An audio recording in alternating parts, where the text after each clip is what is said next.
Sibi अहूवत foundation की जानिब से वजीर आजम की हाउसिंग स्कीम के तहत 20 लाख अफराद को घर बनाने के लिए फी आदमी को 5 लाख रुपए बिलासूद कर्जा दिया गया। तकरीब मरकजी जामिया मस्जिद अब्दुल रऊफ वाली में हुई। तकरीब के मेहमान हसूसी रीजनल मैनेजर बलोचिस्तान कामरान असलम थे, जबकि तकरीब में एरिया मैनेजर मतीउल्लाह और ब्रांच मैनेजर सहेल सिकंदर मौजूद थे। रीजनल मैनेजर कामरान असलम ने कहा कि हमारी हमेशा कोशिश रही है कि हर बेरोजगार को रोजगार फराहम किया जाए ताकि गुर्बत में कमी आए। पूरे पाकिस्तान समेत बलोचिस्तान में मुख्तलिफ इजला में हमारे ऑफिस कायम हैं।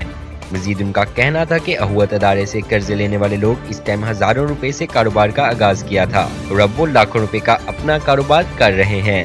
हम हुकूमत पाकिस्तान वजीर आजम इमरान खान का शुक्रिया अदा करते हैं कि इन्होंने हमें हाउसिंग स्कीम दी। इस हवाले से शहरियों ने कहा कि अहूवत अदारा बिलासूद हमें रकम दे रहा है। वजीर आला बलोचिस्तान एमरजेंसी लोन की मदद से 20 खानदानों को 3,60,000 रुपए तकसीम किए गए।